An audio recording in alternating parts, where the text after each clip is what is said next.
Greetings, fellow TIs.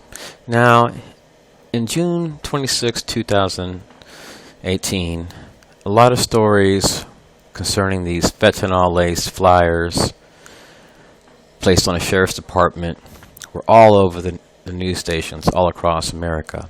It was later discovered that this flyer had no fentanyl on it. It was taken to a laboratory.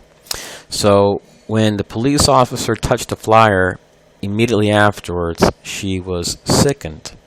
She was taken to the hospital and then later released that same day. Now, let's look at who are the people that are tied to targeted justice. It's quite interesting when you look at the co-founder and board member and find out that she was having problems with her husband, which is a contractor for DHS, Department of Homeland Security. We know that Julia Davis worked for DHS, and she was also a victim of gang stalking along with Brittany Murphy. So when we look at that flyer that was placed on cars in the neighborhood, we see that it was concerning electronic harassment, I'm assuming gang stalking. So let me see if I can find it. So this first video, I'm not going to show it, but the officer stated that there was an officer excuse me, that was sickened by fentanyl.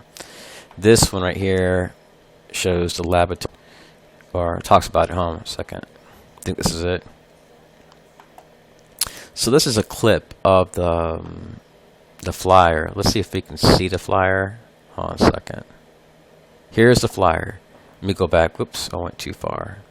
That's the Sheriff's Department in Houston that these flyers were placed on.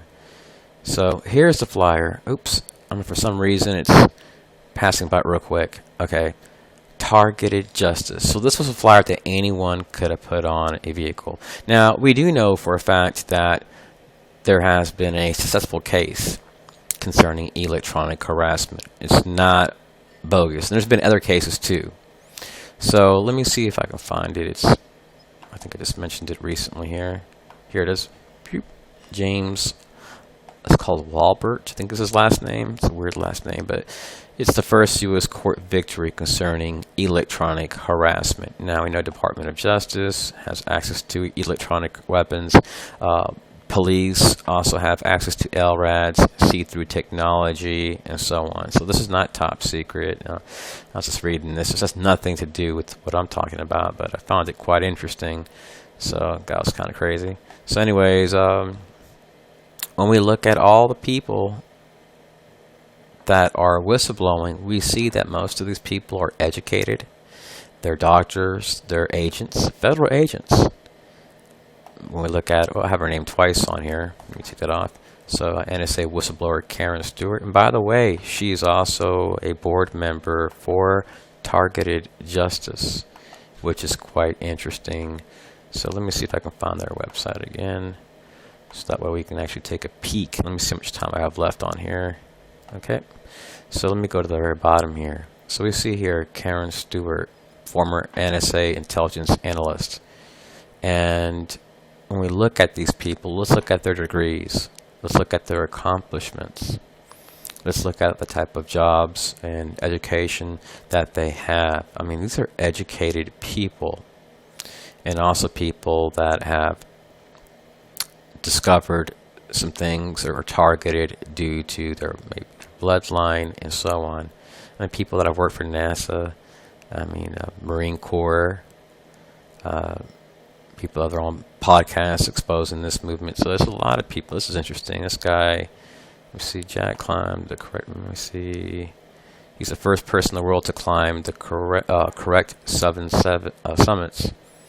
So pretty interesting. He's a mountain climber. He's educated too. So we see that most of these people are educated.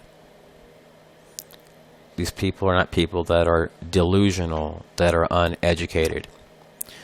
So, and I'm not saying anything bad about police officers because I know a lot of them are educated. I don't know when coming back at me and taking anything personal. So,